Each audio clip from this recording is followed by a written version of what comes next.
Austin Hope Cabernet Sauvignon 2019. Is it worth the hype?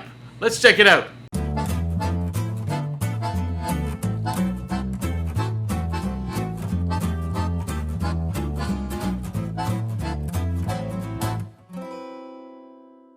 So just poured me a glassful of the 2019 Paso Robles Austin Hope.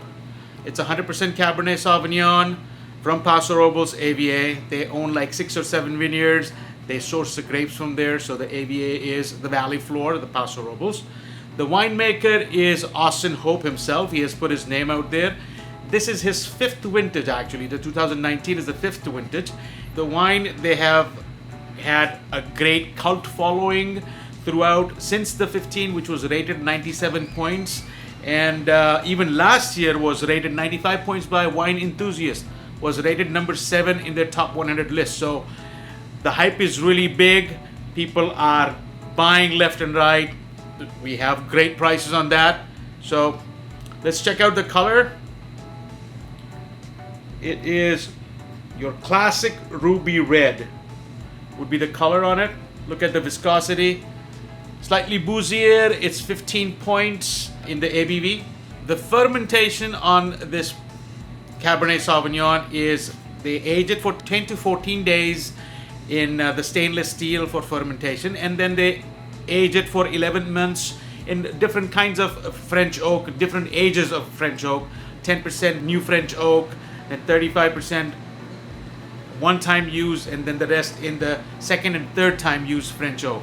So after the separate aging of this batches, then they age it for I guess 3 more months in 75% new French oak, 25% in the one-time used French oak. So pretty complex type of aging.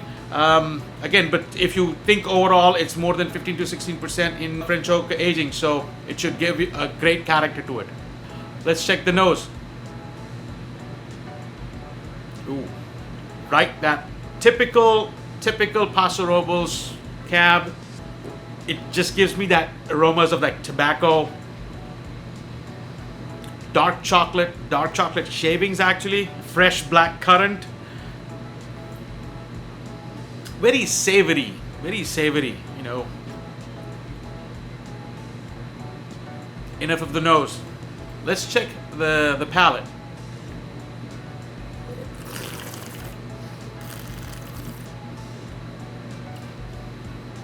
Wow, I remember the 2018 vintage. I went through the notes. This has more to it. Layers of vanilla, cocoa powder, more cherries, more dark cherries. Nice baking spice to it. Like signature, like that aromas of tobacco. Yeah, I can even, you know, it's a signature character from Austin Hope cabs. Acidity is fresh, very balanced, you know, really bright. Tannins are very refined. It's a full-bodied wine, but very refined tannins. More on the drier side, so it's not too much sugar. It still has 15% ABV, so you know, like you'll get that residual thing, but not as a sweet wine. So if I'm pairing this wine with some kind of food, must be the hard cheeses that it calls for, more gamey meats, nice ribeye. That would be my choice.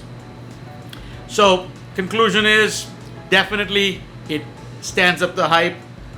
If you have not tried it yet, go for it. Cheers.